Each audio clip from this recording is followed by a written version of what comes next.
Halo, senang banget bisa menemani Anda di sesi pembahasan kita kali ini. Pernah kepikiran nggak sih gimana tepatnya sebuah perusahaan menjaga seluruh sistem teknologinya supaya tetap menyala setiap hari?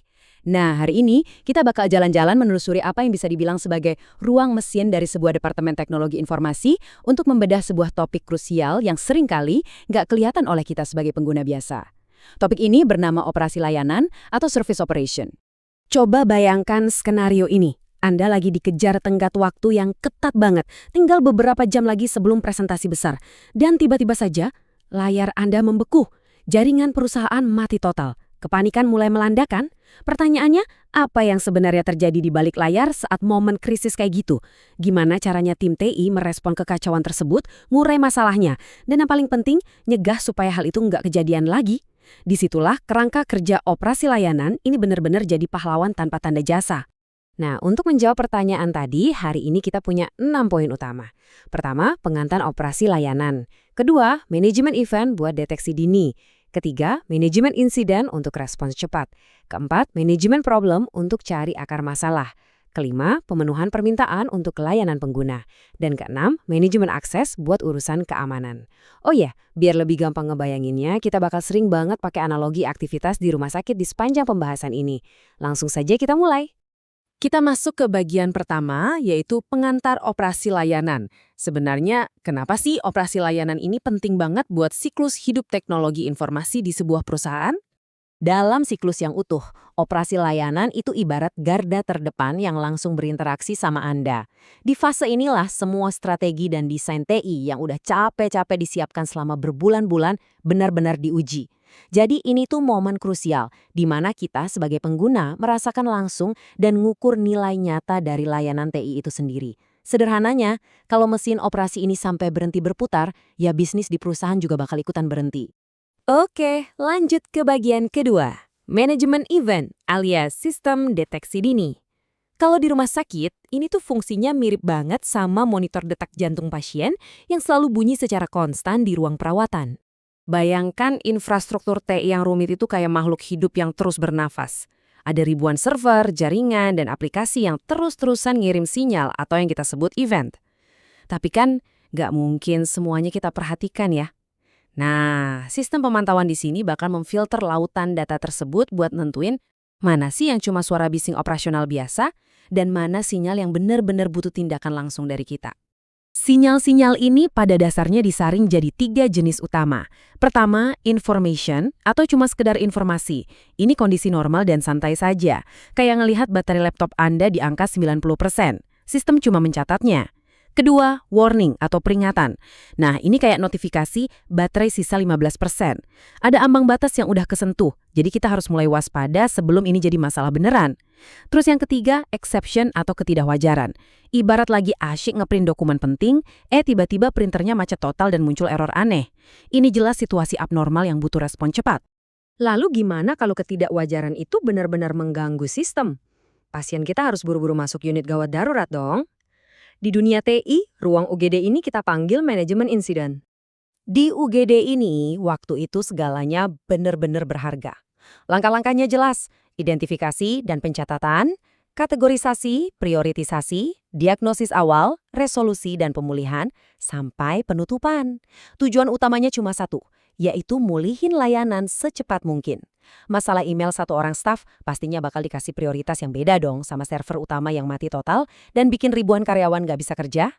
Berdasarkan urgensi dan dampaknya, tim bakal langsung ngasih diagnosis awal dan bergerak secepat kilat untuk memulihkan layanan. Tapi jujur aja, kadang dokter di UGD-TI ini nggak punya kemewahan waktu buat nyembuhin penyakitnya sampai tuntas saat itu juga. Mereka harus hentikan pendarahannya dulu. Inilah yang kita sebut sebagai workaround, alias perban sementara. Misalnya nih, printer di lantai 3 mendadak rusak total. Nah, workaround-nya adalah ngalihin jalurnya supaya dokumen ngeprint di lantai 2. Karyawan tetap bisa kerja, bisnis tetap jalan, sementara tim TI di belakang layar cari tahu kenapa printer lantai 3 itu bisa rusak.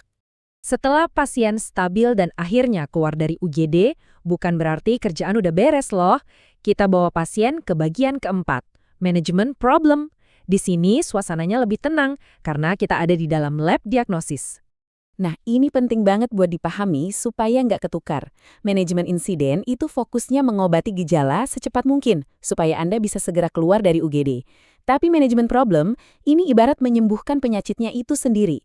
Tim di lab ini nggak lagi diburu-buru waktu, karena mereka memprioritaskan ketelitian. Mereka fokus menyelidiki apa sih akar masalahnya, supaya insiden yang sama nggak bikin repot lagi di masa depan. Hubungan ketiganya tuh jelas banget dan saling melengkapi. Sebuah anomali kecil yang terdeteksi, itu namanya event. Kalau anomali ini sampai bikin gangguan layanan, statusnya langsung naik jadi insiden.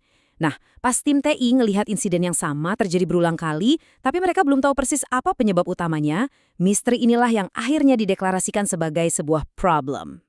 Buat mecahin misteri itu, proses di manajemen problem berjalan terstruktur, mulai dari deteksi dan pencatatan, kategorisasi dan prioritisasi, investigasi dan diagnosis, penyelesaian, sampai tinjauan problem besar. Ibarat sekumpulan detektif, tim TI bakal nyari tahu penyebab aslinya, kadang dibantu teknisi ahli. Yang keren, tindakan ini bisa reaktif karena ada gangguan sebelumnya atau malah proaktif. Tim TI yang jago bahkan rutin ngecek kesehatan sistem buat nyari penyakit tersembunyi, bahkan sebelum penggunanya sadar kalau ada yang salah. Momen yang paling ditunggu-tunggu adalah pas lab berhasil nemuin vaksinnya, atau minimal solusi sementara yang benar-benar ampuh. Penemuan emas ini bakal langsung disimpan ke dalam semacam berangkas pengetahuan yang dinamakan Known Error Database. Kenapa ini sangat krusial? Karena kalau besok-besok penyakit yang sama masuk UGD lagi, tim TI udah nggak perlu pusing mulai investigasi dari nol. Tinggal buka database ini, terapin solusinya seketika, dan durasi gangguan layanan bisa dipangkas drastis. Masuk ke bagian kelima, pemenuhan permintaan. Kan nggak semua orang yang datang ke rumah sakit itu keadaannya kritis berdarah-darah ya. Banyak juga yang antre cuma buat ngambil resep vitamin di apotek. Mari kita intip layanan harian ini. Jadi penting buat dipahami, kalau nggak setiap telepon yang masuk ke meja bantuan TI itu nanganin sistem yang meledak atau rusak. Sebagian besar justru cuma service request atau permintaan layanan. Ini tuh permintaan standar sehari-hari yang ringan, tapi tetap krusial buat mastiin produktivitas karyawan Anda nggak terhambat. Coba ingat-ingat deh rutinitas Anda di kantor. Anda lupa kata sandi lalu minta di-reset. Itu permintaan layanan. Butuh software baru diinstal di komputer? Itu juga permintaan layanan. Atau sekedar nanya, gimana sih cara nyambungin laptop ke proyektor di ruang rapat yang baru?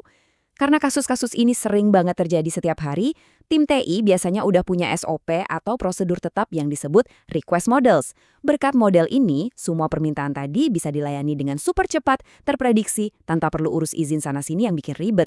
Pada akhirnya, rumah sakit sebesar apapun pasti butuh penjaga keamanan kan? Buat apa? Buat mastiin cuma orang-orang yang punya wewenang yang bisa masuk ke ruang operasi atau gudang obat. Ini bawa kita ke bagian ke-6 sekaligus terakhir, manajemen akses. Manajemen akses ini adalah garda depan dari kebijakan keamanan data di organisasi Anda.